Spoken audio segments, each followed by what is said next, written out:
So how to learn how to use QuickBooks. So this is how I taught myself bookkeeping. I'm gonna do what's called a loop as well as hands-on reps. Those are the two main things that are the biggest things for me. And I got started back in my accounting and bookkeeping business back in 2015. But like many people, I was very new to QuickBooks and I really didn't do a huge amount of bookkeeping. So I had to learn it, essentially I had to learn it from like scratch, right? So maybe if you're watching this video, maybe you want to start your own bookkeeping business, but you're like, hey, I need to learn how to do this stuff.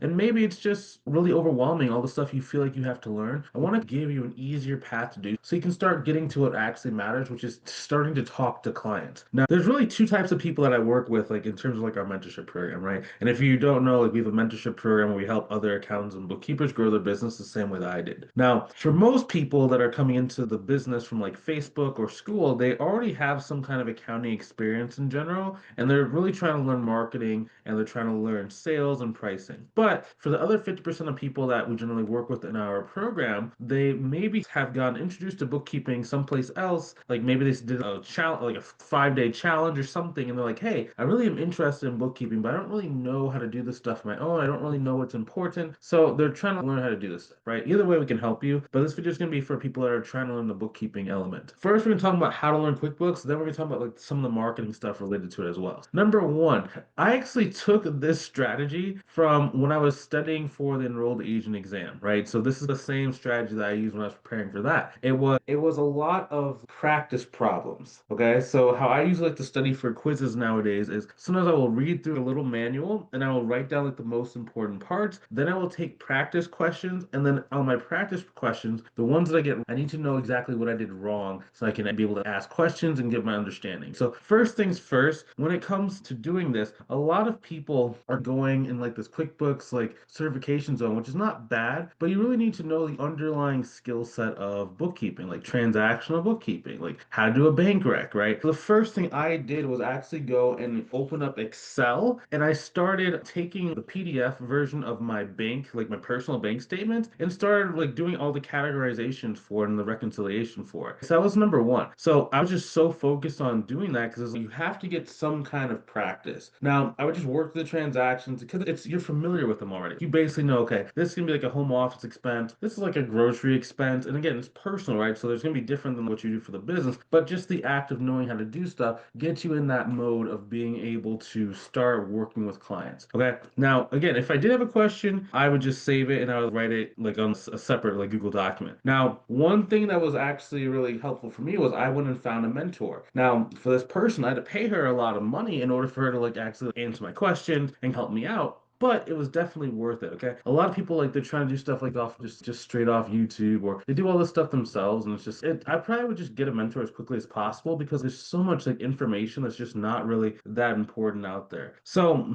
that's level one. Okay, so like level two, what I started doing was I started making like fictitious bank statements and fictitious Excel documents. When I say fictitious, I'm not like faking it, but it's just more of a almost like a sample company because they have a sample company inside of QuickBooks. I think it's like Craig's Design and Lawn Care. I didn't like that because it's like you can't necessarily switch screens, you can't save stuff. And I just felt okay. I was doing the same thing over and over again, which has some merit because the faster you can do the same thing over and over again, the better your skill set will get. So I will give it credit, like it does do something. But I wanted to be able to know that if I had a bunch of different types of businesses, I could look and create a chart of accounts for each one. I could be able to handle whether it's 50 transactions, 500 transactions, 5,000 transactions. I wanted to make sure I also had that endurance to be able to go and like increasingly do more and more transactions so I could actually feel like I was accomplishing, I was actually getting better and skilling up, not just repeating the same thing over and over again. So basically what I did was I would go online and get like sample ones, or I would reach out to different business owners that I know, and I would see if they can give me a bank statement, or I even pay people to give me a bank statement. Nowadays, like inside of our mentorship program, we actually can give you different bank statements that we have, either from like other real clients, or in a lot of cases, it's going to be like something that we have to create it from scratch. We use AI to create like the PDFs and the Excel documents so you can learn both ways, right? Because sometimes you might have to actually go and upload a bank statement into QuickBooks. Sometimes you might instead want to do Excel, right? Do everything in Excel and then you just do some journal entries inside of books. We want to kind of give you both options so you understand the underlying skill set so you have the ability to do it. And that way, it's if you have to do multiple different types of accounting software, not just books, if you understand the Excel, you can do the work in Excel and then upload it into the other types of accounting software. That's what I was doing. So the first thing I did after I started doing personal stuff was I did a bank statement with 50 transactions on it. Now, the key thing there is just learning your chart of accounts for different industries. In a lot of cases, the chart of accounts can be very similar for a lot of different industries. So don't stress out too much when it comes to that. The one thing that was important, right, since I had the mentor, every single time that I have a question or something didn't balance or I did something wrong, or maybe this is embarrassing. Let's say the liability was going the wrong way when I was doing the actual categorization. That was a question I had a lot when I was first starting out. I was like, oh, wait, why is that going up? I know it should be going down, but like, why is it going up? And it's okay, you put it in as the wrong type of account. And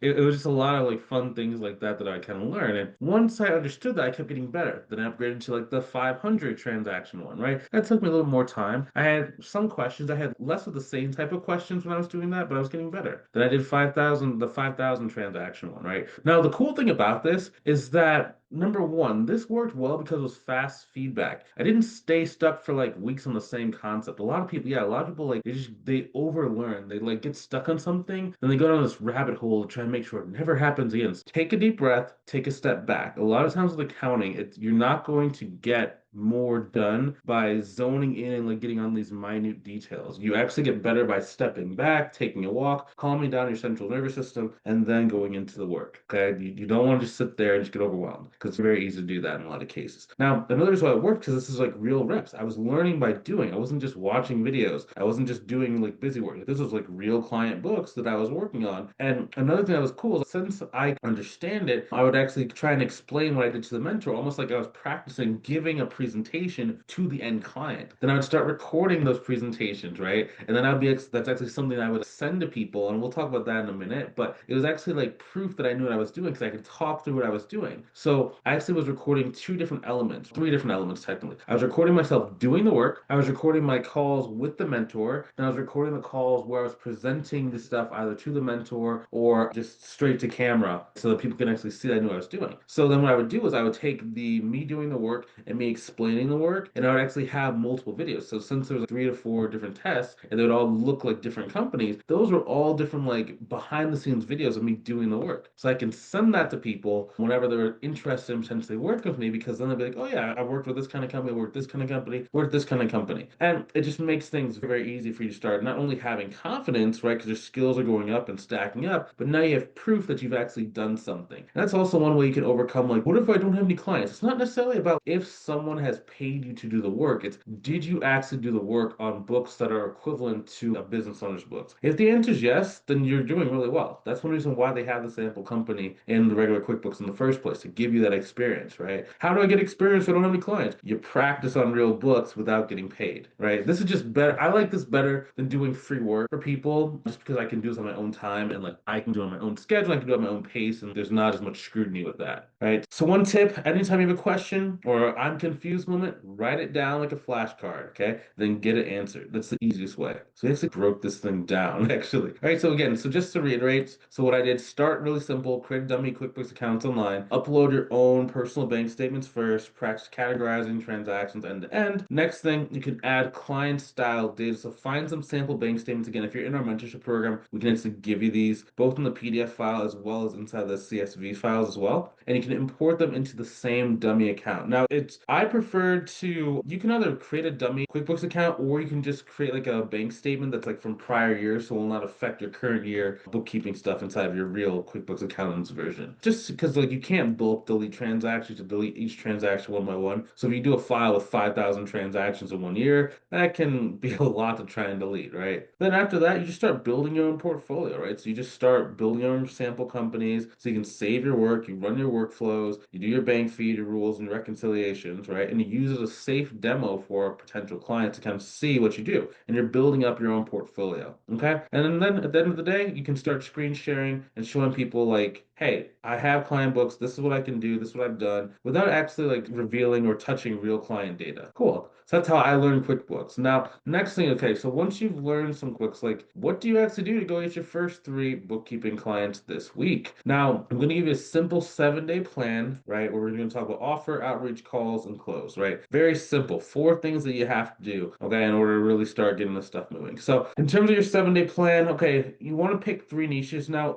this is a 7 day plan, so you can start moving, but it's really what do you do for the rest of your business, right? I like to think in terms of my business marketing in different time frames, right? So same thing like being an investor. When you're an investor looking at your investment portfolio, you don't just want to take a look at what did I do today, yesterday, or tomorrow. That's too short of a time frame. It does have some value, but you want to start spreading it out, right? And you're looking at different metrics over time. So I want to give you the same thing where it's okay, you can do this in the next 7 days, but you should be starting to think about your business at least in 1 month, 3 months, 6 months kind of time frames. Okay, so number one, pick three niches, okay, and one offer. So when you're starting out, it's you can do a lot of different things. Let's say you have the skill set of like tax preparation, tax planning, CFO services. Maybe you offer some kind of dashboard thing, bookkeeping, cleanups, payroll, AR, AP, right? So just streamline it to get your first couple clients, right? You just want to have a very simple sale. So either doing cleanups or monthly bookkeeping. Yes, you can have cleanups that turn to monthly bookkeeping, but when you're starting out, not every single person wants a cleanup is also going to want monthly bookkeeping from you. In some cases, depending how long of a cleanup it is, it's actually going to show, hey, this person does not care about doing things on a month-to-month basis. I understand where it's, yeah, but everyone should need to do it like on a month-to-month basis. Yes, in theory they should, but not everyone does. It's like saying that everybody should brush their teeth 2 times a day. Yes, everyone should, but some people don't. And unfortunately, when you're starting your business, you run into all the people that only brush their teeth 1 time a day. It's the same thing. So it's like now as you get more influence and as your marketing gets better, you can start educating them on, hey, this is why you should probably brush your teeth 2 times a day and don't go a whole week without brushing your teeth. It's just something simple, right? But it's the same thing, right? So if they don't really respect you or trust you or know you, then they're gonna be like, I'm gonna keep doing things the way I do. So I'm not gonna work on my business books. I'm just gonna come and get it fixed once every 2 years, every 3. So you have to start learning how to build that trust and that respect that people have with you, and then go from there. So day number one, okay, so creating a one-page proof. Okay, so this is your dummy books demo plus three before/after screenshots. So for me, again, I like to weaponize any behind the scenes footage that I have. Now, when I say weaponize, I use very violent language patterns when I speak, right? Because I'm always trying to win, I'm trying to attack. But it's not like you're doing anything like harmful, right?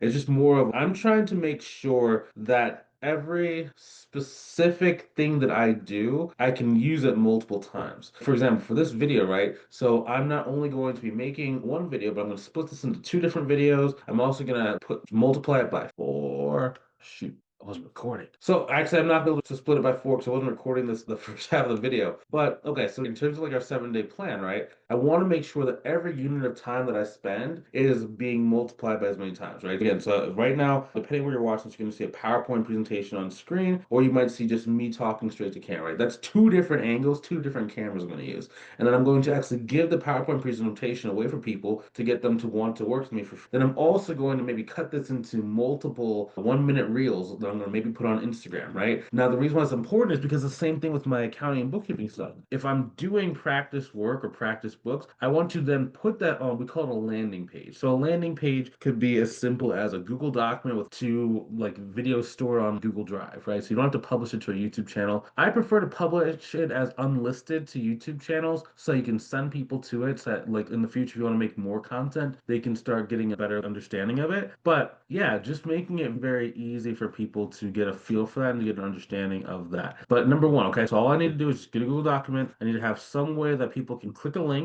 and then go watch me do the QuickBooks like sample that I was doing, right? Again, if you have clients, you don't necessarily need this, but if you do not have clients yet, then you need to have some kind of proof that people can go and consume before the sales call. Okay. After that, on days 2 through 6 of our 7 day action plan, I want to start doing some outreach. Okay. So if you are just getting started and you have no skill set, it's going to be easier to get clients by going in person to like local groups, networking events, etc. Now, most people, I understand like that's easier. Most people don't have the time to do that. Then you should start turning to the online space, right? So the easiest way to do online space is going to be using like Facebook, LinkedIn, Instagram to send direct messages to people, build a relationship with them, and then get them to want to work with you. Now, again, it's a weird thing, right? It's the stuff that oftentimes works the best is the stuff that's the simplest. But most people, what they want to do is like the most complicated stuff. Like they want to be able to make some kind of online funnel with 3 or 5 different websites, run advertising, and then make it work. But then when they run the advertising, they only want to spend $300. You're not going to make any real money with $300 in spend. If you're a beginner,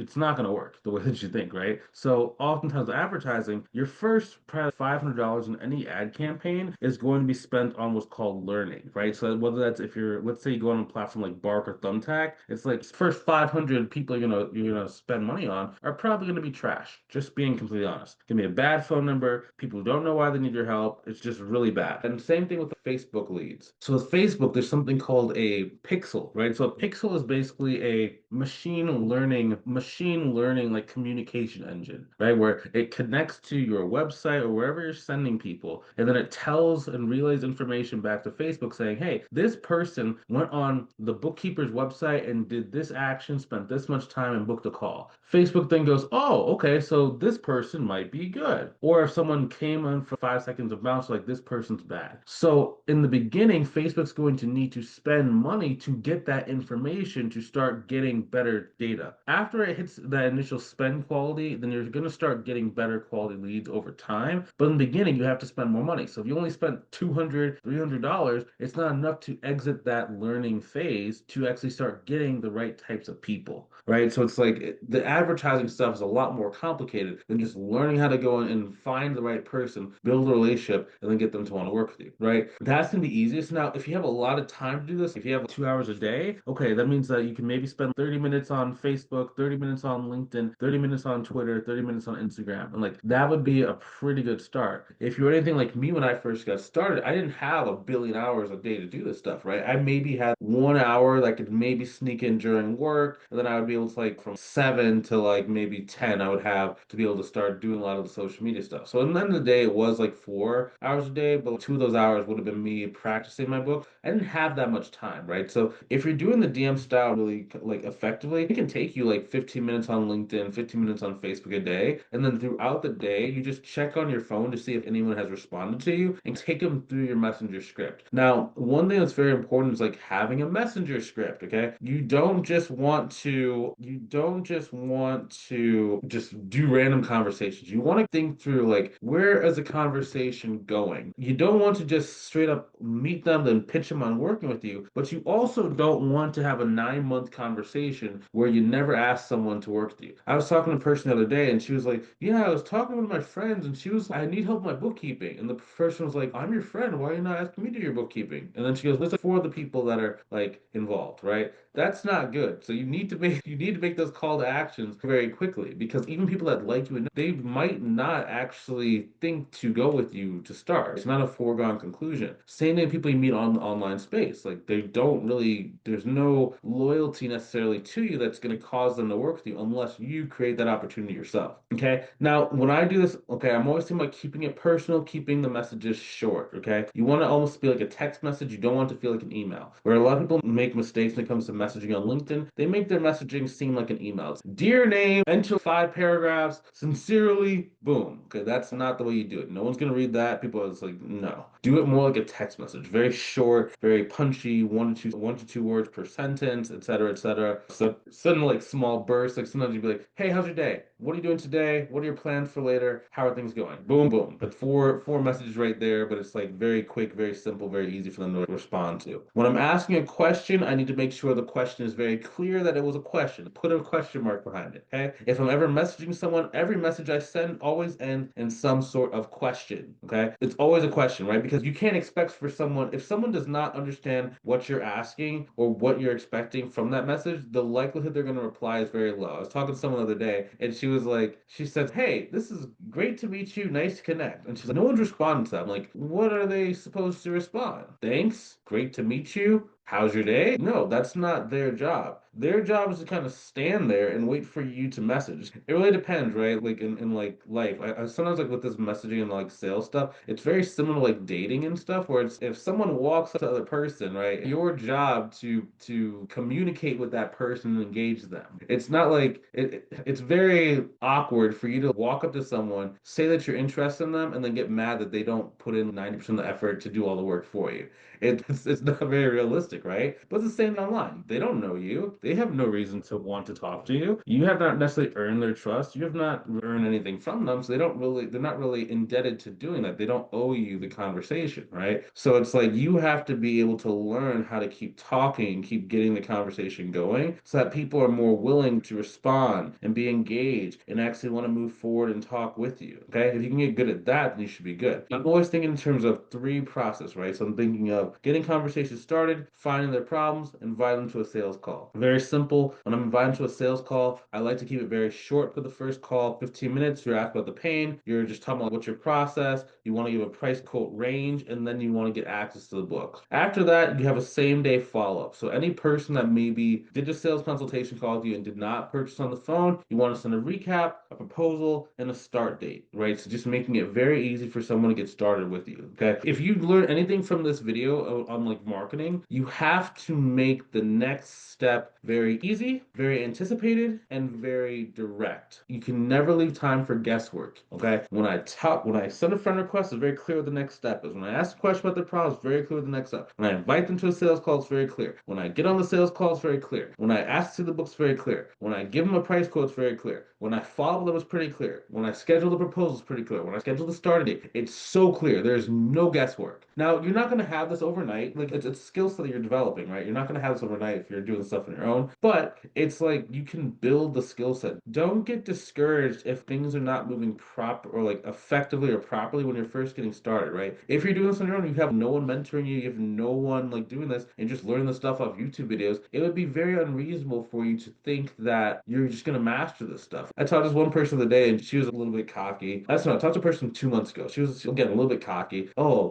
I took a marketing class in college. So I'm good at marketing. So, oh, okay. You took one marketing class? First of all, and usually in college classes, they don't really teach digital marketing. They teach like marketing principles. Number two, a lot of the stuff is more for big businesses. It's not really for small businesses, right? Because the way that a big business markets is a lot different than a small business market, right? A big business is generally going to be doing branding. Now, what does branding mean? So branding is like them just displaying ideas, explaining value, and trying to stay top of mind in a market that they are already dominating. But when you're starting out, no one knows you, so no one cares what your values are. I believe in this. I think this. Okay, cool. Thanks, man. Who cares? It's like you stand on like the street corner talking about, I am the number one person, I'm the number one bookkeeper in the world. It's cool, man. And then just walk on by. So it's the same thing. But yeah, but it's always funny people say stuff like that. It's very unreasonable. That's like saying like you took one accounting class in college and you're gonna be able to go and represent someone in court for the IRS. Took one class, bro. You gotta build your stuff up. That's the whole reason why we're doing all this stuff. You have to build up your skills. Now, next thing, outreach that actually converts. Okay, so when I'm starting out, okay, I'm looking for degrees of separation, right? So I'm always starting closest, right? So I start with my network, my friends, my family, past coworkers. Okay, so I'm asking either for if they want to work with me or I'm asking for introductions. Now, most people are going to exhaust their friends and family very quickly. Like for most people, I've seen them maybe get like 1 to 3 clients from friends and family. And usually it's like always underpriced. It's very rare that like you get like a really good paying family member for for an online contract for this, right? Now, again, it's not the best client, but if it's your first client, it's okay just to get some stuff moving and get some things going. Okay, so it will not be perfect. It's not going to be ideal, but at the stage you're at right now, you don't need perfect. You don't need ideal. You just need to kind of get started. So that's number one. Okay, next I'm going to start looking to local Facebook groups, right? So now it's like the strangers that are the closest to me, right? So that's people. So next door, local Facebook groups. You start making very simple, helpful posts, and you DM people that engage those posts. After that, you can start going more like Instagram, LinkedIn, and you start making direct messages to small business owners. Again, very specific, very short. Okay. Now, For me, just a very simple copy and paste script. Hey name, quick question, right? Very simple. If you have an email thing, it's like hey name, quick. That's all you put in the subject line for email. Now, if you're doing something like a LinkedIn, is I help type of business keep their books cleaning books. If you're ever of your categories or reconciliations, I can help you do a quick cleanup or a quick checkup, right? And then it's very simple. After that, so you can be like, hey, if you want, we can take a look at your last month and see what I'd fixed. This is the simplest version of an intro script. My script actually is a little bit different because I want to have a conversation back and forth. But if you're watching this video, I'm just going to give you the easiest thing you can do. Like start moving the conversations forward, right? So use this like I help type of business keep their books clean. If you're ever unsure of your categories or reconciliations, I can do a quick look or quick checkup for you. Start opening the conversation. They're probably going to say, okay, cool. After that, you then have to start moving the conversation forward. Okay, so I'm going to give you the opening message. And then again, when we're inside our mentorship program, I can actually give you the full script because it's a full script. It's just a little bit challenging to understand if you have not done much sales and marketing before because there's a lot of psychology that goes into how to do the script and like what you need to get the person to understand in order for them to want to work with you without seeing any content or really knowing that much about you. Okay. And after that, you have to really start tracking your numbers daily. So how many messages did you send? How many people replied to you? How many calls were either invited to a call? So that means like how many people did you say, do you want to do a consultation call to? After that, how many calls are booked? So if you're building your script from scratch and you're just trying to experiment, you have to be tracking these numbers and then adjust your script over time, right? If you start noticing that, let's say that you send a message to 50 people and you get zero responses, okay, you might want to tweak that message. I'm just send it to a million people. Okay, it's not ready yet. Once you've gotten a client from your messaging, then you can baseline your script and you can say the same script over and over again. But until then, you have to be editing, changing, tweaking, and making things work. Okay, cool. And that's how you're gonna get your first 7 clients within the next week or so. Okay, so if you learned something new, let me know inside the comments. If you have any questions, also let me know in the comments or reach out to me on school or Facebook. Also, if you want some help growing your business, like maybe even trying to grow your business, but it's just not quite going the way that you hope or the way that you plan, click the link inside the description below. Call myself. Let's see if I can help you in our personalized mentorship program. I'm going to walk you step by step, hand in hand towards your goals. Okay? I will talk to you soon. Have a good rest of your day. Take it easy.